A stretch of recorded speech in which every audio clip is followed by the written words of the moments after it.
Good morning, children. Today we'll start with lesson number 11, matter and water. What is matter?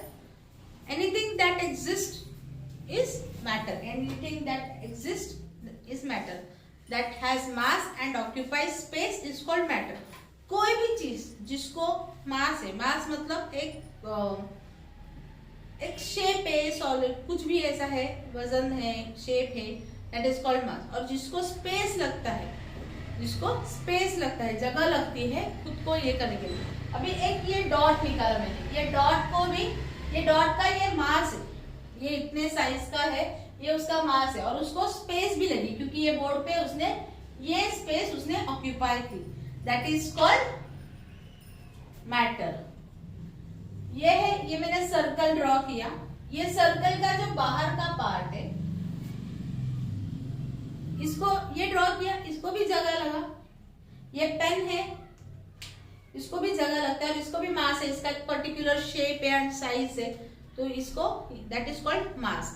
और इसको भी ये अर्थ पे, ये यूनिवर्स में रहने के लिए इसको भी जगह लगता है. That is called,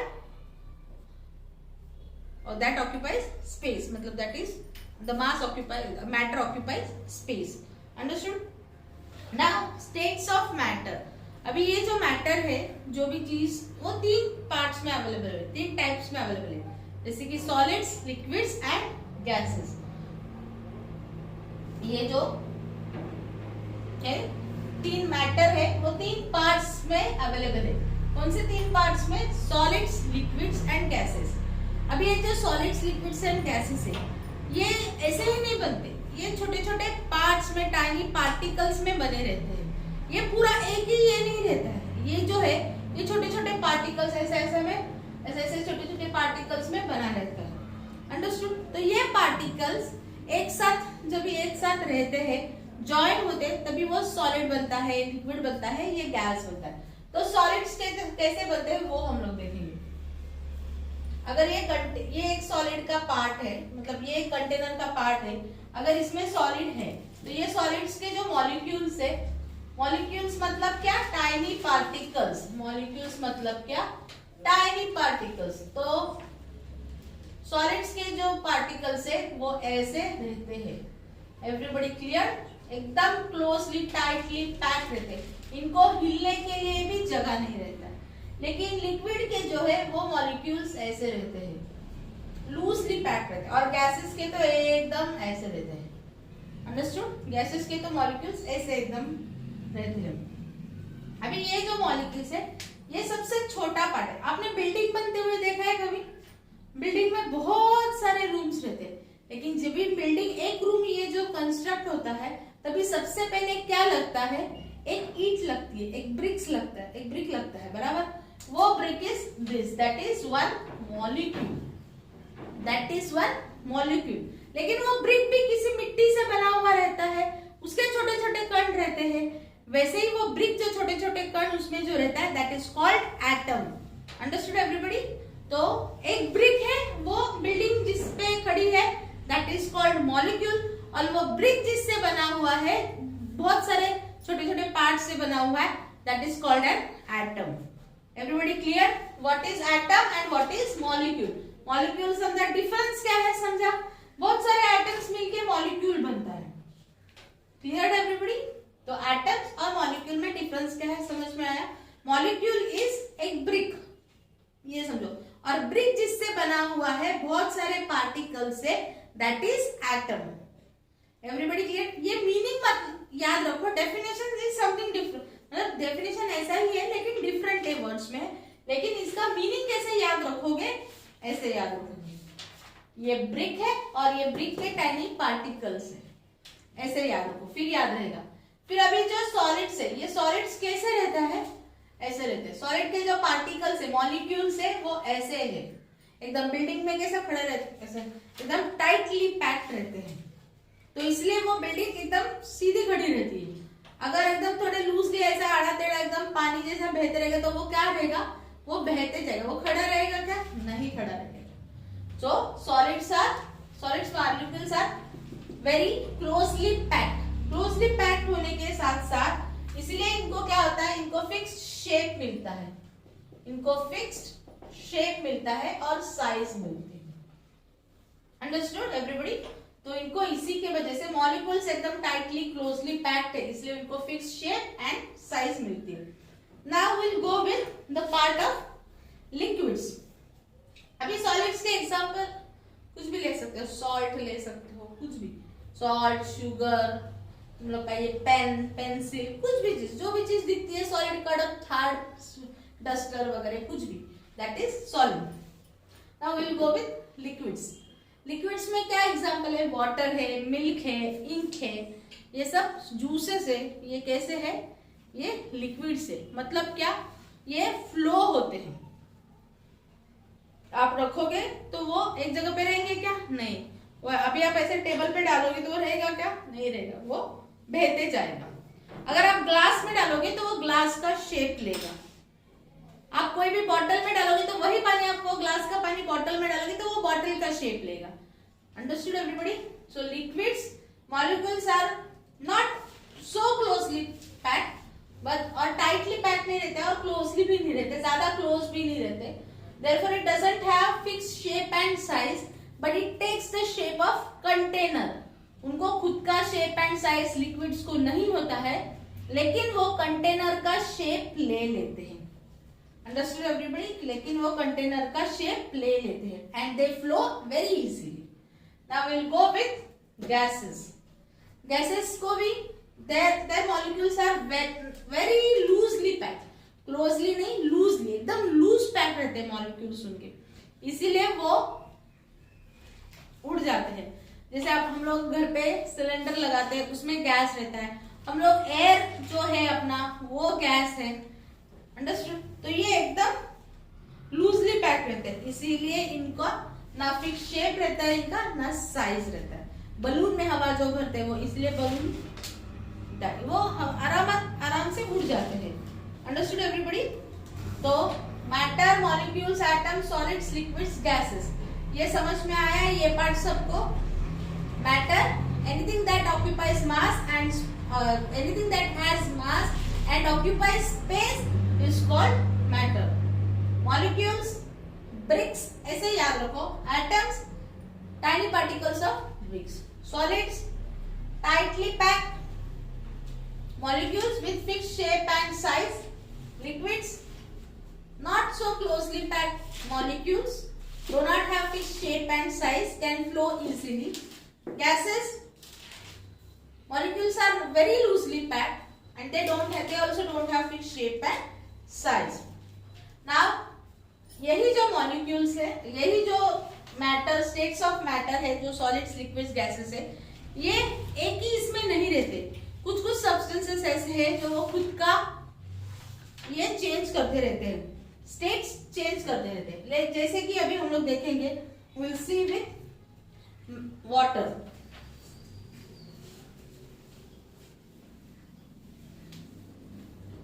interchange of states. Water है, वाटर से आइस बनता है और स्टीम बनता है। ऐसे आइस, वाटर एंड स्टीम। ठीक है? उल्टा उल्टा उल्टा उल्टा। Now ice is in solid state. Ice is in, कड़क रहता है आइस, हार्ड रहता है, ice is in solid state. Water is in liquid state and steam is in gaseous. Steam और water vapor, कुछ भी बोल सकते हैं, दोनों में से एक ही बात है, steam और water vapor. Ice is solid, water is liquid and steam is gas. Everybody clear? Now water changes to ice or ice changes to water. Water changes to steam or water vapor or steam changes to water. Clear everybody?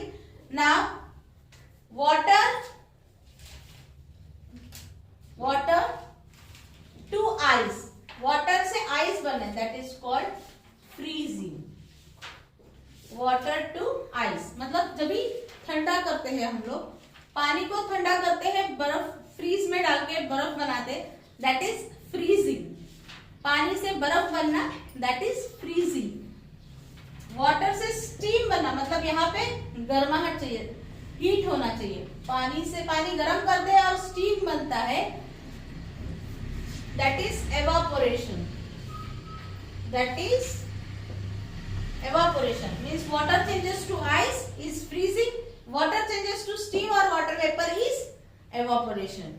Now ice changes to water, ice को थोड़ा गर्माहट दे, heat करे तो क्या बनेगा, पानी बनेगा, तो दैट इज मेल्टिंग। आइस क्या होता है, मेल्ट होता है। आइसक्रीम खाते हो तो मेल्ट होता है ना बाहर, फ्रिज से बाहर निकलने के बाद, तो that is melting. Ice to water is melting. ये थोड़ा कंफ्यूजन है लेकिन याद रखो, आइस मेल्ट होता है, आइसक्रीम मेल्ट होता है बाहर निकलने के बाद और वो पानी पानी हो जाता है, तो ice to water is melting. Clear everybody? Now water to steam I have told you is evaporation. Now steam to water is condensation. मतलब स्टीम को ठंडा करेंगे तो then it is condensation. Clear everybody? यहां तक समझा सबको? Melting is ice to water, melting is ice to water, evaporation is water to steam, condensation is steam to